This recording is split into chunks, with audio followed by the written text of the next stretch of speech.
Imagens em tumbas do período de Goguryeo e duas esculturas em pedra do período de Shilla foram e ainda são apresentadas como evidências da herança histórica antiga do Taekwondo.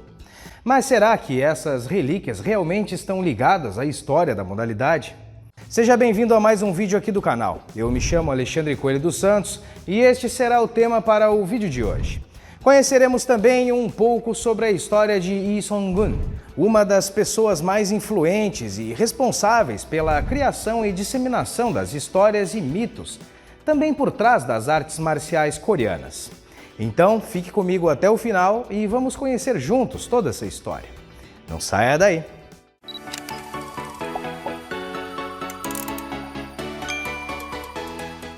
Em vídeos futuros, trarei a vocês em primeira mão uma entrevista realizada com Lee Jong-woo em 2002, onde ele apresenta uma nova versão sobre dados históricos do Taekwondo, desmentindo algumas narrativas que ainda nos são contadas até os dias atuais. Veremos também como era a sua relação com o general Choi On-lee e algumas declarações e revelações impressionantes. Então, se ainda não és inscrito aqui no canal, inscreva-se e ative o sininho de notificações para não perderes os próximos conteúdos. E caso queiras participar do clube de membros aqui do canal, basta clicar no botão Seja Membro e escolher uma das opções listadas. Ao te tornares membro, além de estares contribuindo para a aquisição de novos livros e artigos que enriquecerão os futuros temas aqui do canal, terás acesso prévio aos conteúdos e também poderás participar do nosso grupo do Telegram e do WhatsApp. Duas esculturas em pedra do período de Shilla, chamadas de Gungang-yoksa, que estão presentes na cidade de Gyeongju, na Coreia do Sul, são apresentadas como prova popular da existência do Taekwondo antigo.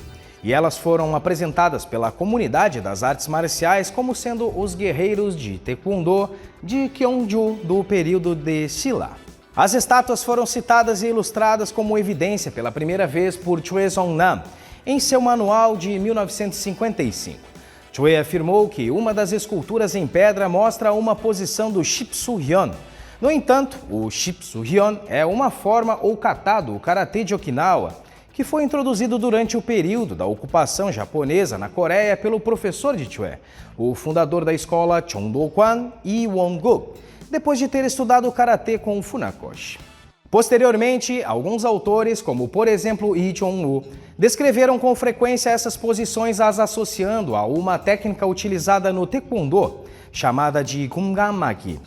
Por outro lado, foi apontado que estátuas semelhantes e com posturas idênticas são encontradas nas estradas dos templos budistas do leste da Ásia. E essas estátuas, na verdade, não representam antigos guerreiros do Taekwondo, mas sim dois dos temíveis guardiões do templo que protegiam os mosteiros budistas e o Buda.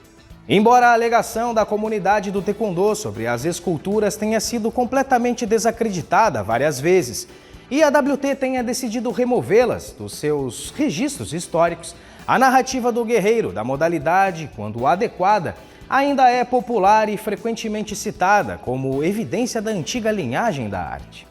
Outra suposta prova frequentemente citada para a existência do Taekwondo antigo é um mural de tumba do período de Goguryeo que descreve dois protagonistas em posição de combate, que foi primeiramente citada por Lee Sung-gun. Esta adição e discurso foi bem recebida pelos líderes da modalidade, que agora poderiam reivindicar uma linhagem ainda mais antiga para a arte, que geralmente é arredondada generosamente até 2000 anos nas publicações mais populares.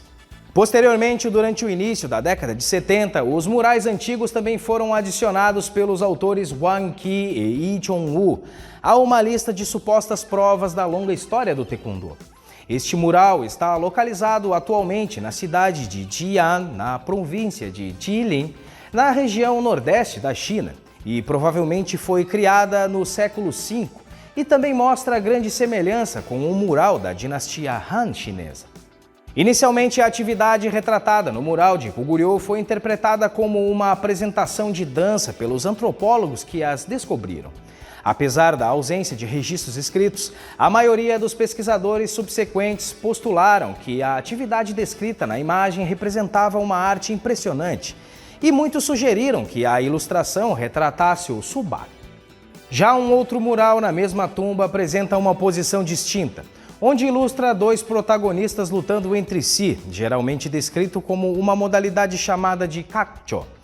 No entanto, a natureza real das atividades permanece apenas como suposição, pois, como vimos anteriormente aqui no canal nos vídeos sobre o Taekyon, provavelmente não existia uma divisão clara entre agarrar e atacar nas primeiras artes marciais existentes.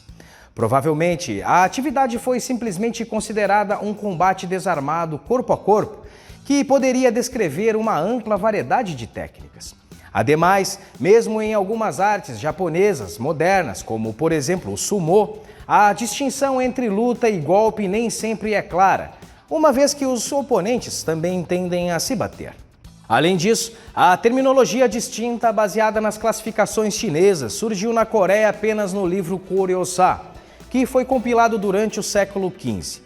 Portanto, como não há evidências mais aprofundadas sobre as atividades retratadas nos murais, todas as interpretações ainda permanecem abertas a discussões. Pois, como citado, as análises existentes não são mais do que especulações e a atividade apresentada nas imagens pode representar também uma forma de dança folclórica. Descrições históricas mais recentes do Taekwondo também citam um mural semelhante onde pesquisadores acreditam ter sido construído no ano de 357, vindo a ser descoberta na atual Coreia do Norte em 48. Já quanto às alegações de Lee Sung-gun, ele acabou associando e interligando indiretamente a história por trás do Taekwondo com o grupo Hwarang, fornecendo à comunidade das artes marciais uma base ideológica e patriótica. E com isso, acabou manipulando narrativas históricas pela segunda vez, apresentando essas imagens como evidência. Mas quem foi Lee Sung-gun? Lee Sung-gun estudou na Universidade de Waseda, no Japão, onde veio a se especializar em História. Após a formatura, no final dos anos 30, tornou-se diretor executivo de uma empresa industrial japonesa na Manchúria. E após a independência da Coreia do domínio colonial japonês, ele se voltou novamente aos estudos. Em homenagem à fundação da República da Coreia em 1948, ele compôs a obra Hwarang-do Yongu, com o intuito de proporcionar o espírito e a ideologia patriótica apropriada, além de legitimidade e orgulho histórico para a nação coreana. Mais tarde, durante a Guerra da Coreia, Lee Sung-gun serviu como coronel nas Forças Armadas sul-coreanas e foi como diretor de informação e educação das tropas, o responsável pela doutrinação ideológica dos jovens soldados. Posteriormente, ele atuou como ministro da Educação na administração do presidente Lee Sung-man e, durante sua vida, trabalhou em diversas grandes instituições de ensino superior na Coreia, ocupando vários cargos em diversas organizações culturais e fundações responsáveis pela construção de um passado nacional compartilhado.